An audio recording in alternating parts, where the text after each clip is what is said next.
नागपूर हिंसाचार पूर्वनियोजित रामगिरी महाराजांची औरंगजेबाच्या कबरीवरून मोठं वक्तव्य. औरंगजेबाची कबर हटवण्यासाठी विश्व हिंदू परिषद आणि बजरंग दलाकडून सोमवारी करण्यात आलेल्या आंदोलनाचे नागपूरमध्ये हिंसक पडसाद उमटले. नागपूरमध्ये 2 गटात दगडफेक झाल्याने हिंसाचार उफाळला आहे. गाड्यांची जाळपोळ झाली आणि या हिंसाचारावरून सध्या राजकीय वातावरण तापलेलं आहे.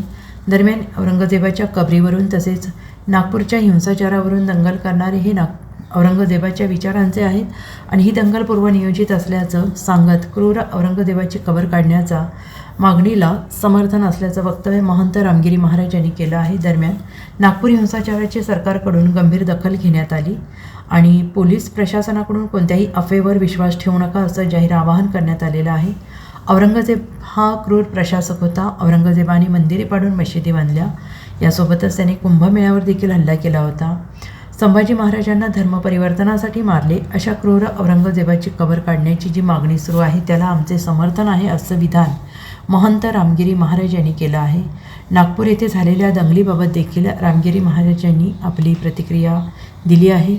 दंगल करणारे औरंगजेबाच्या विचाराचे आहेत आणि ही दंगल पूर्वनियोजित असून येथे दगड जमा करून दगडफेक करण्यात आली आहे. सध्या अराजकता पसरवली जात आहे आणि याचं कारण मुस्लिम धर्मातले काही धर्मगुरू हे लहान मुलांपासून मोठ्यांना भडकवण्याचं काम करत आहेत असंही वक्तव्य महंत रामगिरी महाराज यांनी केली आहे. औरंगजेब हा एक आक्रांत होता. औरंगजेब एकतर भारतीय वंशाचा नव्हता आणि एवढे अत्याचार त्यांनी केले तर अशा व्यक्तीची कबर ठेवून काय करणार आहेत?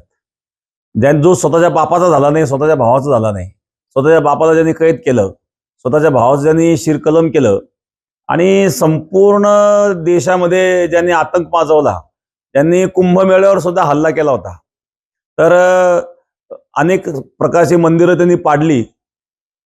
भगवान कृष्णाचं सुद्धा मंदिर जन्मस्थान त्यांनी ताब्यात घेतलं, काशीचं मंदिर पाडलं आणि असे चांगले मोठे मोठे मंदिरं पाळून त्यांनी मशिदी बांधण्याचं काम केलं. मस्जिदी बांधण्याला विरोध नाही, पण मंदिर पाळून मशिदी बांधणं हे किती अयोग्य आहेत. दुसरी महत्वाची गोष्ट, आमच्या संभाजी महाराजांना आणि धर्मपरिवर्तनाकरता त्यांनी किती प्रयत्न केले. धर्मपरिवर्तन लोकांचं करून घेतलं, संभाजी महाराजांचे हालहाल करून मारले. अशा प्रकारची जी व्यक्ती आहेत, अशी व्यक्ती ही आदर्श तर असू शकत नाही, पण अशा व्यक्तीची कबर असणं हे सुद्धा दुर्दैव आहेत. हे तर याच्या पूर्वीच व्हायला पाहिजे होतं. पण आता जे या ठिकाणी संघर्ष सुरू झालेला आहेत, आंदोलन करीत आहेत, त्या आंदोलनाला आमचं समर्थन आहेत आणि आमचंही मत आहे की औरंगजेबाची कबर तिथून निघली पाहिजे. त्याच विषयावरून नागपुरात दंगल झाल्याची माहिती.